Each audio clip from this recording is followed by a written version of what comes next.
Good evening, Azeroth, and welcome to episode 157 of the World of Goldcraft. As usual, I'm your host, the Lazy Goldmaker of thelazygoldmaker.com, and we're going to talk about goldmaking. So, again, I'm probably going to be a little bit of a shorter episode this week. I haven't written out the super long script because, their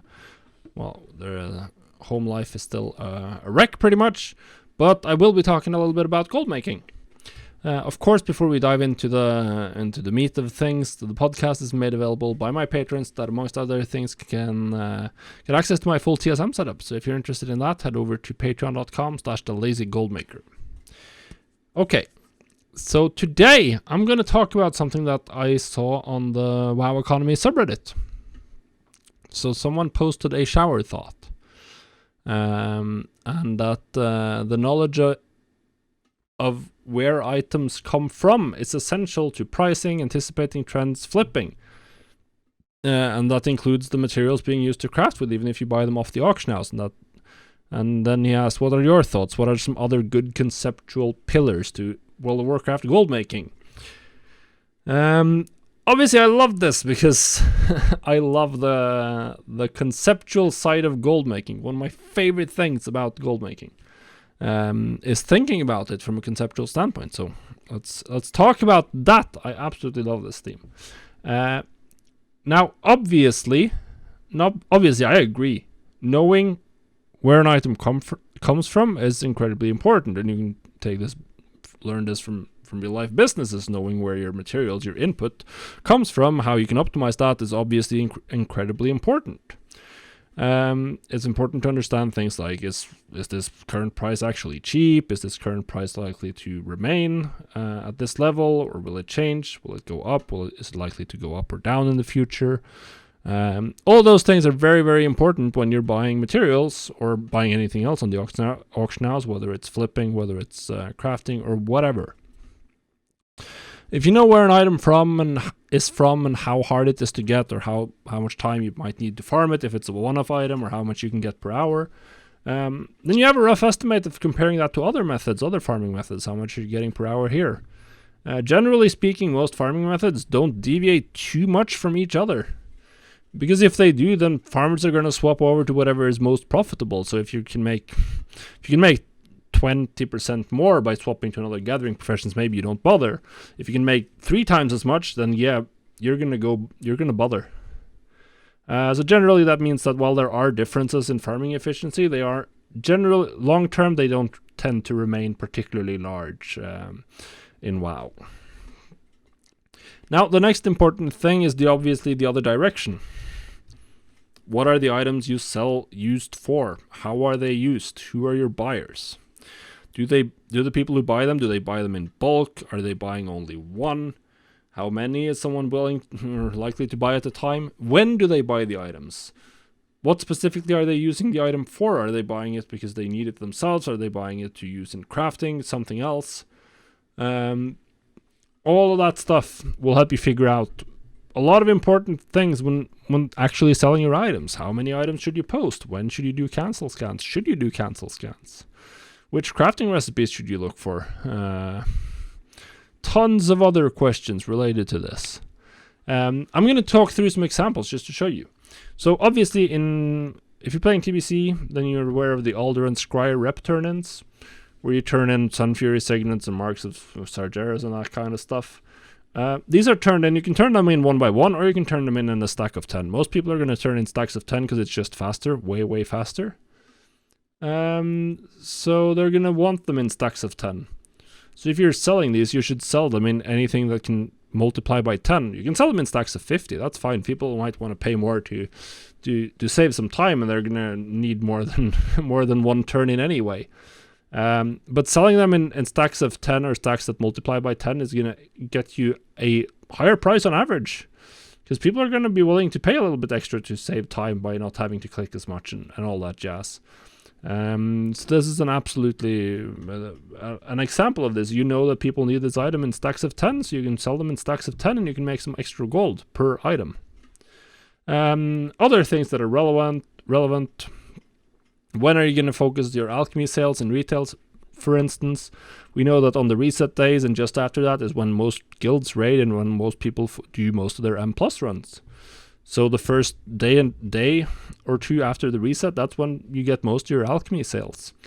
So if you're an alchemy, you want to do a lot of reposting and cancel scanning on those 2 days. And outside of that, it's not as important because you're going to get a large portion of your sales on those days because that's when people want those items.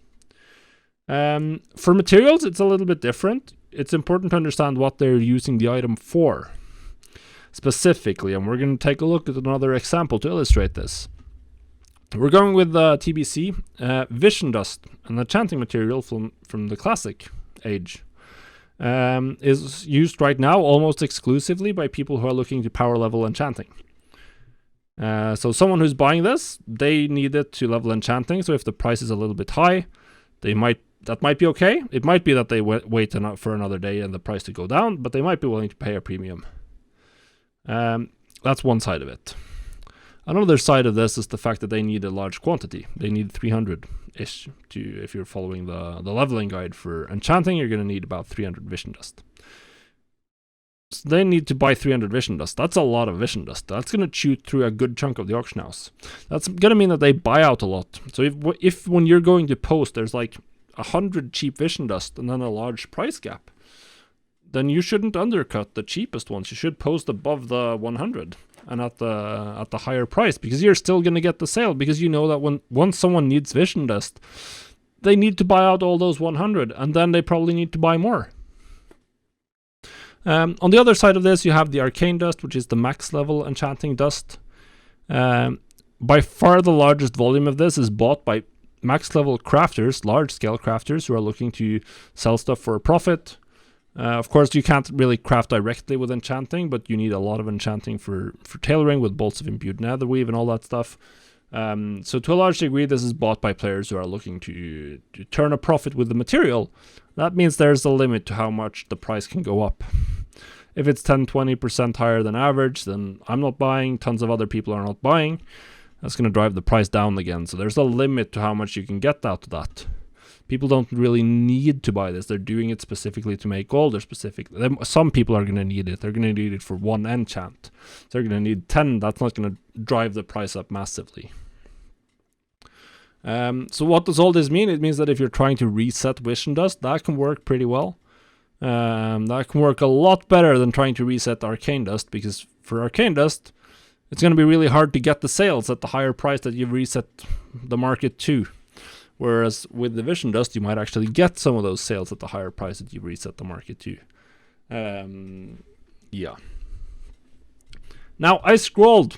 That's what I wanted to talk about with the supply chain side of this. And I scrolled through the thread. And finally, I found the most important one, in my opinion. Having fun. This isn't about gold making per se, but actually having fun is by far the best thing to do. If you're not having fun, you're never going to stick with gold making. You're going to quit. And you're never going to get good at it because you're not enjoying yourself. So you don't care about getting good at it. So start with something you enjoy, and then optimization will come once you start to just focus on what you enjoy. I think it's so important. It's very overlooked.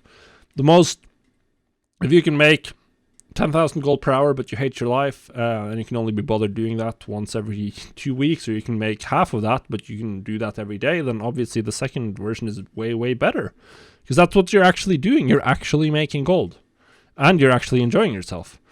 Both of which makes that the way to go. So yeah. I think it was interesting that I had to scroll a little while to find it. It's not so good. Now, overall, on this thread, there wasn't that much on the conceptual side of gold making, actually. To a large part, there was a lot of some stuff that's very adjacent to tactics and strategy. Because I think most people don't actually care that much about the conceptual side of gold making. Most people, particularly who consume gold making content, you want to learn the specific tactics, the specific strategies, the things I did to make millions of gold. Or thousands of gold in the case of TBC Classic. That's what you want to do. What do I do? What items do I craft? And that's well and truly good. That's in the short term, that's what you need to focus on. What do I craft to make gold?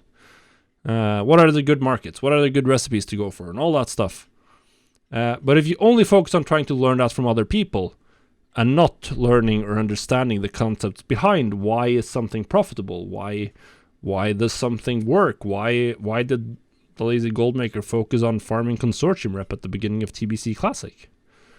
If you don't know that, then it's going to be really hard to adapt yourself, because the game is always changing. New stuff is coming out, always. New recipes, new things. And this goes beyond just WoW. It's not just in WoW, it's in life, it's in other games. If you're playing other games where there's a player economy, or in the real world, we are living in an economy driven by humans, just like the economy in World of Warcraft is driven by human players.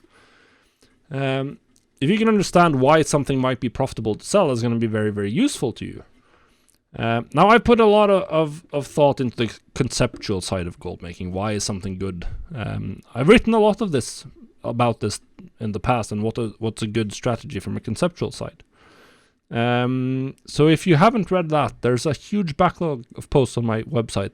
If you just look for the Goblin Mindset category, you'll find them. I might bring that series back a little bit. I think it's been one of the things I've really enjoyed writing when I did it. I'm gonna extract one thing from that series to end this episode, and that's what I think is the absolutely most important thing to be aware of. And that means, what are you actually trying to do? Do you know what your actual goal is, or do you not? Now, obviously, for me, I'm trying to get as rich as possible as I can. I don't have a specific time frame. I'm just trying to maximize the total liquid gold I have. That's the goal. I'm not trying to maximize the auction house value, although as a side effect of trying to get rich, I have a huge amount of auction house value. But the goal is to maximize the long-term total liquid gold I have. And since I have a super long time frame, I can take on a lot of risk and just test out stuff and enjoy myself. But the focus here is on the fact that we're trying to maximize my total liquid gold, which means that I'm looking for things with a high raw profit. 10,000 gold profit is better than 1,000 gold profit always, if everything else is equal. Even if you're spending 100,000 for that item that will generate 10,000 profit, and you're spending just 10 gold for the item that will generate 1,000 gold profit, it's better to get 10,000 gold profit per item, regardless of profit margin. Sale rate matters, but generally speaking, you want as much gold as you possibly can per item, because that's what's going to bring you to a large amount of total gold in the shortest amount of time. So I have that I've talked about that in the past. I've written about it in the past. I think it's an important first step to understand that. That's why you understand why profit margin just isn't the be-all end-all of gold making, even though it might seem like it is. It's not particularly useful. It's a slightly useful measure, but not the be-all end-all of deciding what to spend your gold on. And once you know what you're trying to do, then you can actually start understanding if the things you're doing are taking you towards your goal, or it's taking you towards someone else's goal, or not taking you toward a goal at all. And then that's where actual strategy happens. Once you know where you're going, then you can start figuring out how you're going to get there. And well, I'm ready to help you with that. Now, hopefully this was interesting to you. It was a little bit short. I knew that. Been a busy week and I'm super tired, so I just didn't have it in me to do a longer episode today. Sorry about that. But hopefully you still enjoyed it, and we'll see you on the next episode. Thanks for watching, and have a very profitable week. Bye, guys.